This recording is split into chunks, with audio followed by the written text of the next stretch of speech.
nous avons ce soir le plaisir d'être en plateau avec Françoise Degois. Bonsoir. Bonsoir. Et merci d'être avec nous. Vous êtes journaliste, chroniqueuse, ancienne conseillère politique et nous sommes également en direct avec Richard Verly. Bonsoir Richard. Bonsoir. Correspondant en France du média suisse Blick. Alors, la France attend toujours son nouveau Premier ministre. Pas de fumée blanche pour le moment. Mais l'agenda du président Emmanuel Macron se précise. Il recevra demain, et on l'a appris aujourd'hui, les anciens présidents François Hollande et Nicolas Sarkozy, mais aussi l'ancien chef du gouvernement Bernard Cazeneuve, dont le nom circule depuis plusieurs jours pour Matignon. Je vous propose qu'on découvre tout cela en images et on commente juste après. Simple visite à l'Élysée ou premier pas de Bernard Cazeneuve vers une nomination à Matignon. La deuxième hypothèse a pris de la consistance ce matin puisqu'Emmanuel Macron recevra donc demain l'ancien Premier ministre. Bernard Cazeneuve, selon son entourage, n'est pas demandeur, mais le fait par devoir et pour, dit-il, éviter des difficultés supplémentaires au pays. Aux yeux de l'Élysée, son profil coche plusieurs cases. Homme de gauche, même s'il a quitté le PS, homme d'expérience, capable peut-être de créer des consensus sur plusieurs bancs de l'hémicycle, quelques députés PS, des indépendants, une partie de la droite et bien sûr le camp macroniste. Bernard Cazeneuve fait partie, on dirait, de la short-list de profils qui me semble être à même de rassembler au-delà de son camp. Tout cela ne fait pas une majorité. À gauche, les dirigeants du nouveau Front populaire préviennent déjà, ils s'opposeront le cas échéant à Bernard Cazeneuve. Que si le président de la République s'entête à ne pas respecter le résultat des élections et qu'il nomme une autre candidature à Matignon que la candidate proposée par le nouveau Front populaire, il y aura une motion de censure. S'il nomme Bernard Cazeneuve, c'est qu'il veut faire autre chose, tout le monde le sait. Sera-t-il nommé Premier ministre demain? Si c'est le cas, Bernard Cazeneuve se place dans un scénario de cohabitation, en clair, de changement avec la politique suivie jusque-là par les gouvernements d'Emmanuel Macron.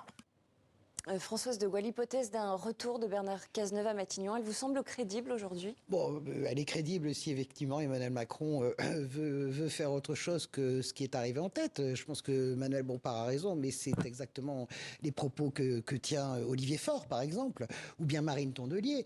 Comment voulez-vous envoyer comme signe de respect au bloc central qui a gagné si vous nommez quelqu'un qui n'a eu de cesse de critiquer ce bloc central? Bernard Cazeneuve n'a jamais appelé à voter Nouveau Front populaire. C'est pas parce que vous êtes estampillé Premier ministre de François Hollande que vous avez un blanc-seing de la gauche dans l'ensemble de sa diversité. Moi, j'entends bien toutes les fariboles sur l'ombre portée de Jean-Luc Mélenchon. La réalité, c'est que tous les rapports se sont rééquilibrés, notamment le Parti socialiste par rapport à la France insoumise. Il est évident que si Emmanuel Macron nommait Bernard Cazeneuve, je suis absolument certaine que Bernard Cazeneuve n'aurait pas de majorité, aurait une grande difficulté à trouver une majorité relative. Mais attention à ce qu'on voit. Ce qui est le plus important, je laisse mon camarade s'exprimer ensuite, mais ce qui est le plus important, c'est ce qu'on ne voit pas. Imaginez-vous bien qu'aujourd'hui, Emmanuel Macron a passé sa journée au téléphone, si vous voulez, à essayer de trouver peut-être d'autres solutions. Votre reporter ne le dit pas. Peut-être d'autres solutions, ça veut dire qu'il est potentiellement dans l'impasse. Parce que je pense que je ne suis pas sûr que Bernard Cazeneuve ait envie que Emmanuel Macron ait envie de Bernard Cazeneuve. Vous savez, il y a des rapports de force à l'Élysée. Vous avez des gens qui poussent pour Bernard Cazeneuve, on sait très bien de qui il s'agit, Jean-Yves Le Drian, François Bayrou, et puis vous avez d'autres gens qui poussent pour d'autres gens. Emmanuel Macron, Bernard Cazeneuve n'est peut-être pas sa tasse de thé. Peut-être que le chef de l'État essaie. Et puis voilà, il fait aussi danser tout le monde. Vous savez, c'est ça la prérogative des chefs d'État, c'est qu'ils font danser tout le monde. C'est pas parce qu'on reçoit Bernard Cazeneuve qu'on le nomme. Et il faut peut-être aussi danser ses anciens prédécesseurs. C'est ça. Richard Verly, à quoi elles vont servir ces consultations avec François Hollande et Nicolas Sarkozy? Pourquoi est-ce qu'Emmanuel Macron il souhaite s'entretenir avec ces deux anciens présidents français? Pour une raison simple. D'abord, il sait que tous les deux gardent de l'influence dans leur camp respectif. Alors c'est une influence contestée, c'est une influence parfois dépassée, mais elle est néanmoins réelle. Nicolas Sarkozy sur la droite, et il a d'ailleurs, Nicolas Sarkozy, dans un entretien au Figaro, préconisé un Premier ministre de droite, et de l'autre François Hollande, nouvellement réélu député, et dont on peut sans doute imaginer qu'il a une influence dans les rangs du Parti socialiste. Donc voilà, premièrement, c'est proposer à ces deux anciens présidents sans doute une forme de deal, d'abord recueillir leur avis et leur proposer un deal, et ensuite avec Bernard Cazeneuve, c'est tester les formules que Bernard Cazeneuve pourrait proposer pour éviter la motion de censure, car maintenant la donne a changé. Il ne s'agit plus pour le Premier ministre désigné de recueillir une majorité, a fortiori une majorité absolue. Ça, tout le monde a compris que ce serait très difficile, voire impossible. Il s'agit de s'assurer qu'il n'y aura pas de motion de censure. Au fond, il s'agit de négocier avec les forces politiques un pacte de non-agression, en tout cas dans les premiers mois, en tout cas pendant l'examen du budget. Et c'est sans doute là-dessus qu'Emmanuel Macron va tester Bernard Cazeneuve s'il ne l'a pas déjà fait au téléphone, parce que c'est très probable que l'entretien de lundi à l'Élysée sera la continuation d'autres entretiens téléphoniques qui ont eu lieu précédemment.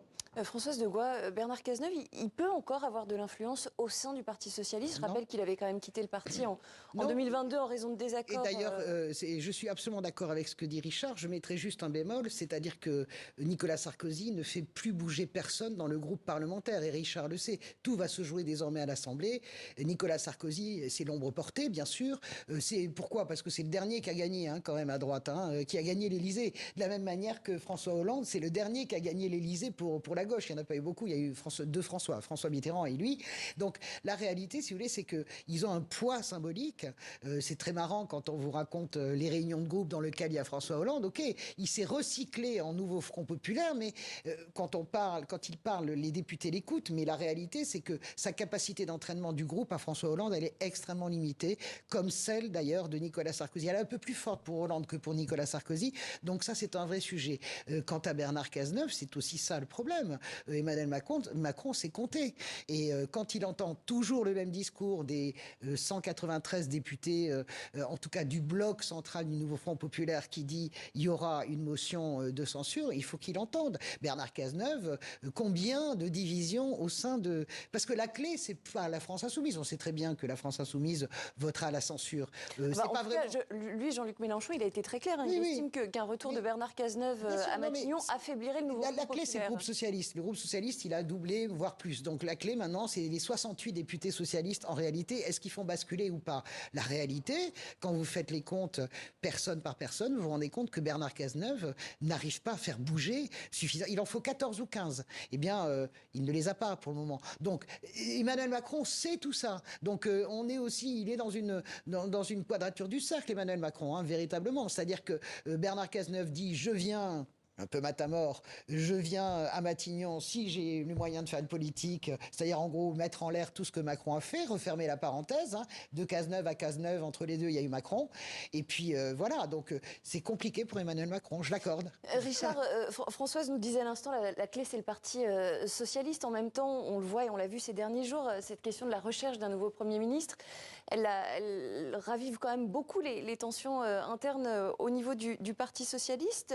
D'abord, quels sont les principaux courants d'idées qui s'affrontent au sein du parti ? Est-ce que le Parti socialiste est encore crédible aujourd'hui ? C'est une vraie question. Moi, j'ai par exemple fait un article il y a 2 jours qui s'intitule « À quoi sert encore le Parti socialiste français ?» Parce que vous parlez de courants d'idées, très franchement, moi j'ai plutôt l'impression qu'il y a des courants liés à des personnes. Pour le moment, je ne vois pas de différence fondamentale, en tout cas elles ne sont pas exposées en termes de programme. Je rappelle que le Parti socialiste dans son ensemble, tous ses dirigeants et les personnalités associées comme Raphaël Glucksmann ont soutenu le programme électoral du nouveau Front populaire, qui avait été négocié avec les écologistes, avec la France insoumise et avec les communistes. Donc c'est ça le programme. Est-ce qu'au sein du Parti socialiste, il y a un autre programme, une sorte de programme de rechange? S'il y en a un, je ne le connais pas. Ce que je vois apparaître, c'est des rivalités de personnes qu'on connaît, une contestation envers Olivier Faure, le premier secrétaire qui avait été élu dans des conditions, disons, compliquées, ou du moins contestées par certains. Et c'est cette carte-là que Bernard Cazeneuve va jouer incontestablement. C'est au fond la carte du débauchage individuel. La question, c'est jusqu'où ça peut aller.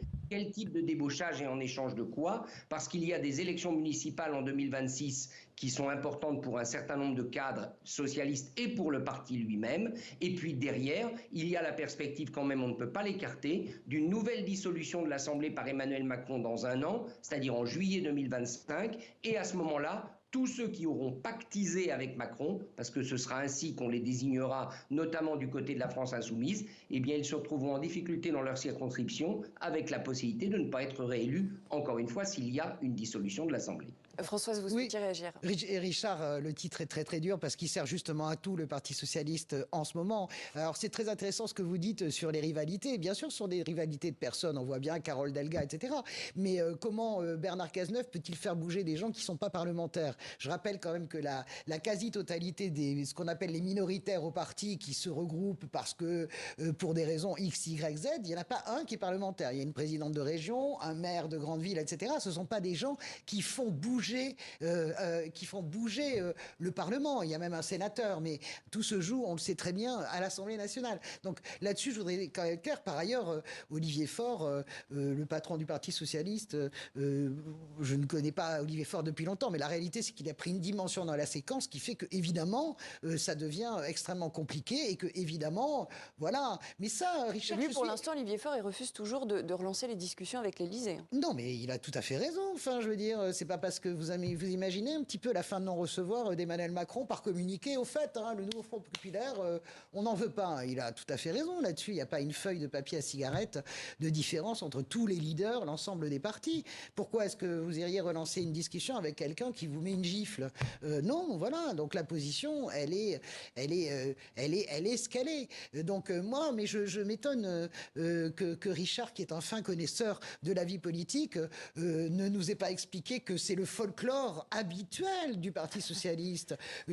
Ça fait 30 ans. On va lui donner un droit de réponse à Richard. Ça fait 30 ans que le Parti socialiste critique son premier secrétaire. Quand c'était pas François Hollande, on a assez couvert, moi, à l'époque, pour une très grande radio, et vous ailleurs, on a assez couvert. Alors on va donner justement un petit droit de réponse à Richard, et ensuite je voudrais qu'on parle plus en détail du profil de Bernard Cazeneuve. Richard, si vous souhaitiez répondre à Françoise, allez-y. C'est tout à fait vrai que le Parti socialiste, depuis maintenant un certain nombre d'années, est devenu une formation dont on n'arrive pas vraiment à définir les contours politiques, et c'est d'ailleurs pour ça que les électeurs ne s'y trompent pas, et ils ont migré en partie vers la France insoumise. On peut en penser ce qu'on veut, mais au moins Jean-Luc Mélenchon et les siens ont formulé une offre politique qui est claire, qui est ancrée à gauche, du côté de la gauche Pas cette radicale. fois-ci, hein. Je m'inscris en faux dans ce que vous dites, absolument pas pour ces législatives. Le Parti socialiste est passé de 28 députés à 66 et a complètement rééquilibré avec la France insoumise. Donc ça n'est plus tout à fait vrai, votre analyse, mon cher. En tout cas, Non, dans les faits politiques. Ce que je voulais dire, c'est qu'au niveau de l'offre politique, au niveau programmatique, oui.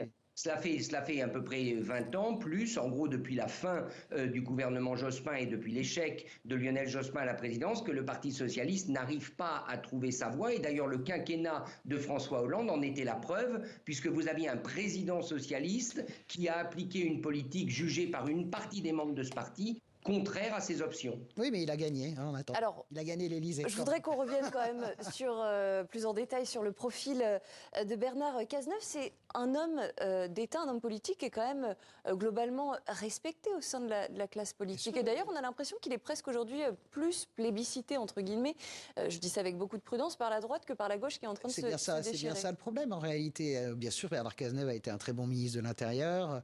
On n'oubliera jamais que c'est lui avec Manuel Valls qui passe cette année sanglante de 2015 avec François Hollande. Donc, au moment des attentats. On n'oubliera pas Charlie, et on n'oubliera pas Bataclan, et on n'oubliera pas l'attitude de Bernard Cazeneuve, bien sûr. Mais le vent qui est passé ne fait plus tourner les ailes du moulin. Vous comprenez bien, on peut pas. Il y a ce Bernard Cazeneuve-là, et puis il y a le Bernard Cazeneuve qui est extrêmement dur. Lui considère que vraiment il y a quelque chose qui est chimiquement pur du domaine de la social-démocratie, et qu'il y a toute une partie de la gauche qui ne peut pas y être. Voilà, l'autre partie de la gauche dit, à la façon de François Mitterrand, à la façon de Lionel Jospin pour la gauche plurielle, seule la gauche unie peut gagner. Donc il y a une fracture, bien sûr, qui s'est opérée. La France insoumise, vous savez, elle a bon dos. Moi, je la critique beaucoup depuis le 7 octobre, mais tous ces gens ont bon dos. C'est-à-dire, la France insoumise, ça devient véritablement, si vous voulez, le prétexte pour dire « Oh là là, LFI, c'est cacaboudin, mais moi, je suis un homme d'État, regardez, je gouvernerai sans LFI. » Donc ça n'a pas trop de sens, parce que dans les faits, ça ne marche pas comme ça. Richard, je voudrais qu'on revienne également sur les relations entre Bernard Cazeneuve et Emmanuel Macron, puisqu'ils étaient ministres ensemble lorsque Bernard Cazeneuve était dans le gouvernement de François Hollande. Et bien Emmanuel Macron était alors ministre de l'économie. Est-ce que les deux hommes s'entendaient bien ? Écoutez, oui, ils s'entendaient d'après les informations que j'ai eues, et encore une fois, je n'ai pas des informations de première main, mais la grande difficulté pour Emmanuel Macron, pardon, le lapsus est révélateur, c'est que derrière Bernard Cazeneuve, il y a le fantôme de François Hollande. Et ça, bien évidemment, pour Emmanuel Macron, qui a bâti toute sa présidence sur le rejet de la présidence Hollande, qui est son obsession. Il ne veut pas finir comme François Hollande. Eh bien, le voilà dans les mains d'un Bernard Cazeneuve qui, sans doute, parle beaucoup avec François Hollande. Ça, je crois qu'on peut en être certain. Et d'autre part, un Bernard Cazeneuve qui, quand même, est, je dirais, a une relative dureté. Alors, on peut appeler ça une austérité personnelle, une rigidité. Mais en tout cas, il n'est pas tellement flexible, Bernard Cazeneuve. Donc, s'il vient, dit-il, avec l'idée d'instaurer une forme de cohabitation, a priori, on peut lui faire confiance pour être un partenaire compliqué à gérer pour Emmanuel Macron. Et enfin, une dernière chose sur Bernard Cazeneuve. Moi, je le compare un peu aujourd'hui quand je cherche des comparaisons. Je trouve qu'il y a du Clémenceau en lui. Du Clémenceau, en 10 secondes, Richard, s'il vous plaît. Non, je trouve qu'il y a du Clémenceau en lui, c'est-à-dire quelqu'un qui est social-démocrate sur un certain nombre de valeurs, mais qui, pour le reste, peut être extrêmement rigide, voire autoritaire. Alors, deux autoritaires ensemble à l'Élysée, à la Matignon, ça pourrait être compliqué. Et ça sera le mot de la fin, le mot de conclusion. Merci beaucoup, Richard Verly et Françoise Degois. À bientôt sur le plateau du 64.